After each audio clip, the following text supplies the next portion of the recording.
सत्ता पक्ष का एनडीए अपनी फिर से पूर्ण बहुमत की सरकार बनाने के लिए अपनी दलीलें दे रहा है, तो वहीं दूसरी तरफ विपक्षी गठबंधन यहाँ सत्ताधारी एनडीए गठबंधन को इस बार चुनाव में मात देने के लिए उनकी नीतियों व कार्यशैली आदि का काफी विरोध कर रहा है। जो बीजेपी के साथ है उन्हें नहीं लाया जाएगा।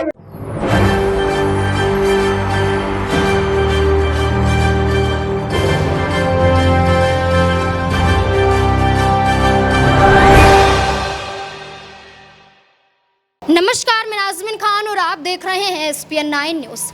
उत्तर प्रदेश में लोकसभा चुनाव को देखते हुए समाजवादी पार्टी ने अपनी कमर कस ली। ऐसे में देखा जाए तो समाजवादी पार्टी के राष्ट्रीय अध्यक्ष अखिलेश यादव दावा करते हुए नजर आते हैं कि उत्तर प्रदेश में विधानसभा चुनाव तो उन्होंने घोषिका जीता ही, लेकिन अब उत्तर प्रदेश में लोकसभा का चुनाव भी वो जीतते हुए नजर आएंगे।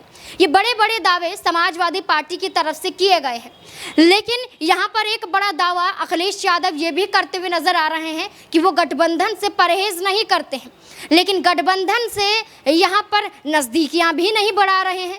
यानी कि उनका सीधे तौर पर एक ही मत सामने आता है कि अगर यहाँ पर कदम बढ़ाए जाते हैं तो वो कदम को स्वीकार करेंगे, लेकिन अपनी तरफ से कदम नहीं बढ़ाए जा रहे हैं। यहाँ पर बात कही जाए तो वो बात कर रहे हैं बसपा सुप्रीमो मायावती की। अब ऐसे में हर एक पार्टी का यही कहना है, हर एक जनता का भी यही कहना है कि उत्तर प्रदेश में इन दोनों पार्टियों का गठजोड़ होना बहुत ज़रूरी है। ऐसे में ये गठजोड़ होगा तो योगी आदित्यनाथ के बुलडोजर को खत्म किया जा सकता है। लेकिन यहाँ पर अखिलेश यादव तो कहते हैं कि जो एनडीए का समर्थन करती हैं, इंडिया का समर्थन नहीं करती हैं, तो हम उनके साथ नहीं हैं। लेकिन यहाँ पर करनी और कथनी में बहुत फर्क नजर आता है। अखिलेश यादव का वो पहला बयान सुनिए जिसमें गठबंधन को लेकर तारीफें करते हुए नजर आ रहे हैं। आपको पता है कि मैं किसको सपोर्ट करूंगा और मैंने पहले भी कहा और आज फिर कहता हूं कि उत्तर प्रदेश ने हमेशा प्रधानमंत्री दिया है और हमें खुशी होगी कि उत्तर प्रदेश से फिर एक प्रधानमंत्री बने। यहाँ पर अखिलेश यादव को आपने सुना, लेकिन अब हालिया बयान की बात कही जाए तो वो यहाँ पर कहते हैं कि जो इंडिया के समर्थन में ना उतर सका हम उसका समर्थन नहीं करेंगे। क्या कुछ कह रहे, देखिए जरा। क्यों लड़ेंगे? पूरे देश में कितनी सीटों पे लड़ेंगे? वो 80 पे नहीं लड़ेंगे, देश में न जाने कितनी सीटों पे लड़ेंगे। भाई उनके बारे में हमें नहीं कहना, ठीक है? उनके बारे में आप सवाल पूछ करके झगड़ा लगाना चाहते हो। इंडिया गठबंधन में जब कांग्रेस के बड़े नेता बैठते हैं और उनके राष्ट्रीय अध्यक्ष बैठते हैं और जिन्हें फैसला लेना है वो बैठते हैं, उसके बाद मैं समझता हूँ ये बात कहीं से आनी नहीं चाहिए। समाज पार्टी में पिछली बार आपका महागठबंधन था, क्या आपकी प्रयास ऐसा किया जाएगा मायावती के साथ लाया जाएगा? जो बीजेपी के साथ है उन्हें नहीं लाया जाएगा। जो बीजेपी के साथ है उनसे दूरी बनाई जाएगी। लेकिन यहाँ पर सवाल ये खड़े हो रहे हैं कि दोनों पार्टियां यहाँ पर अपनी दूरियां बना रहे हैं, बल्कि दूरियां बनाने की बजाय नजदीकियां बढ़ाएंगे तो उत्तर प्रदेश के लोकसभा चुनाव में बहुत बड़ा करिश्मा कर दिखाएंगे। जो इतने सालों तक ना हो सका वो इस साल हो सकता है। यादव समुदाय, मुस्लिम समुदाय, पिछड़े वर्ग, ST SC, दलित, आदिवासी, तमाम वर्गों को यहाँ पर अगर शामिल किया जाए तो ये दोनों पार्टी मिलकर वोट हासिल कर सकती हैं और योगी आदित्यनाथ की कुर्सी पर कब्जा कर सकती हैं। लेकिन ऐसा नहीं होता है। मायावती भी मीटिंग करती है और गठबंधन से परहेज करती हुई नजर आती है। क्या कुछ कहती हैं, देखिए जरा। वे परिवर्तित किए गए यूपीए की बैठकों का भी काफ़ी दौड़ चल रहा है। हालांकि इस मामले में हमारी पार्टी भी कोई पीछे नहीं है, बल्कि इन चुनावों की तैयारी को लेकर पिछले कुछ समय से पूरे देश में पार्टी की छोटी छोटी बैठकें व बंद जगह पर कैडर कैंप आदि लेने का भी कार्य काफ़ी युद्ध स्तर पर चल रहा है। और इतना ही नहीं, बल्कि अब एक तरफ सत्ता पक्ष का एनडीए अपनी फिर से पूर्ण बहुमत की सरकार बनाने के लिए अपनी दलीलें दे रहा है, तो वहीं दूसरी तरफ विपक्षी गठबंधन यहाँ सत्ताधारी एनडीए गठबंधन को इस बार चुनाव में मात देने के लिए उनकी नीतियों व कार्यशैली आदि का काफ़ी विरोध कर रहा है, जिसमें बीएसपी भी कोई पीछे नहीं है।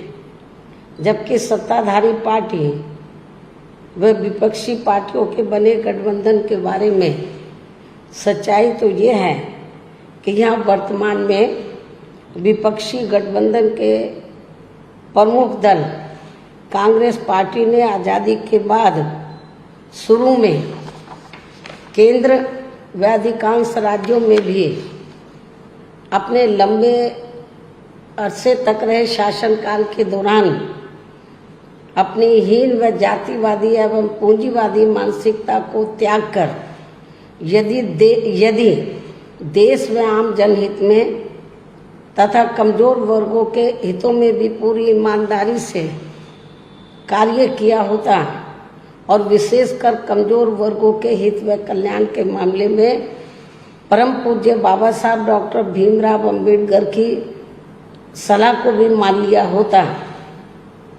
तो फिर ना तो बाबा साहब को अपने कानूनी मंत्री पद से उस समय इस्तीफा देना पड़ता तथा ना ही आगे चलकर कांग्रेस पार्टी को केंद्र व अधिकांश राज्यों की भी सत्ता से बाहर होना पड़ता तथा ना ही फिर कमजोर वर्गों के लोगों को मजबूरी में बीएसपी के नाम पर अपनी अलग से राजनीतिक पार्टी बनाने की जरूरत पड़ती। और अब ये कांग्रेस पार्टी अपनी जैसी जातिवादी व पूंजीवादी सोच रखने वाली पार्टियों के साथ गठबंधन करके फिर से केंद्र की सत्ता में आने के सपने देख रही है, तो वही सत्ताधारी बीजेपी पार्टी भी पुनः केंद्र की सत्ता में आने के लिए अपने एनडीए गठबंधन को हर मामले में मजबूत बनाने में लगी है। साथ ही फिर से सत्ता में आने का दावा भी ठोक रही है।